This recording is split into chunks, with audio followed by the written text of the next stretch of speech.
العد التنازلي لبدء تطوير حي الرويس.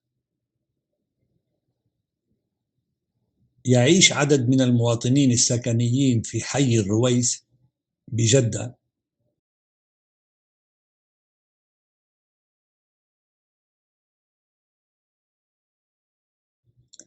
حالة من الترقب والقلق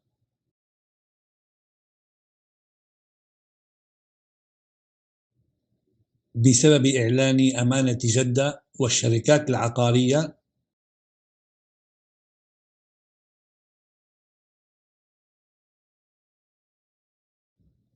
المعلقة على اللوحات التي قامت بتوزيعها وعرضها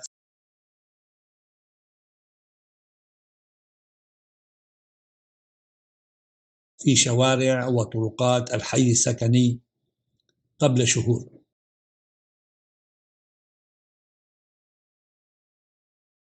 للضغط على السكان لتسليم وثائقهم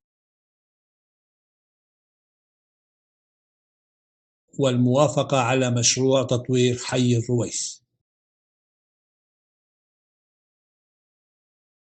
وحددت تاريخ الاثنين 17/5/1433 هجرية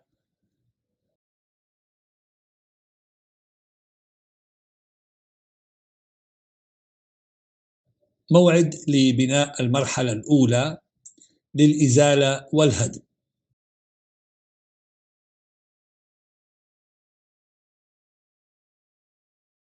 سبقتها تصريحات من مسؤولين في الشركة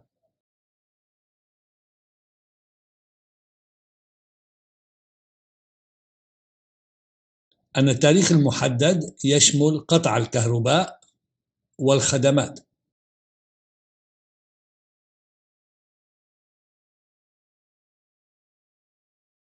لعدد من المساكن والعقارات في حي الرويس.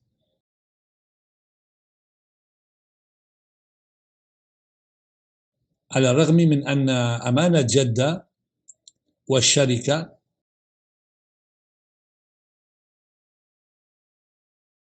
لم تعلن عن عدد من قاموا بتسليم وثائق ملك مساكنهم وعقاراتهم من المواطنين في حي الرويس.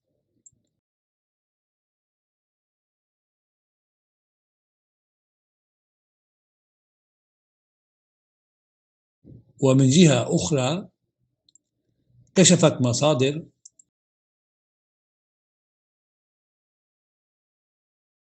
أن عدد الوثائق التي تم تسليمها للشركة من الملاك للتقدير والتثمين لم يتجاوز 16 وثيقة.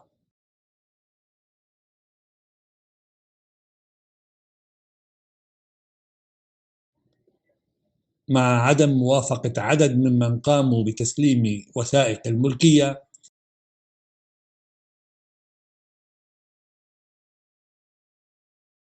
على التقديرات الأولية لعقاراتهم من الشركة.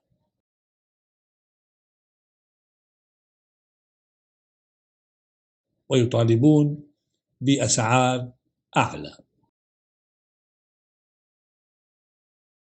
وتتراوح الأسعار بين 900 و 1500 ريال للمتر المربع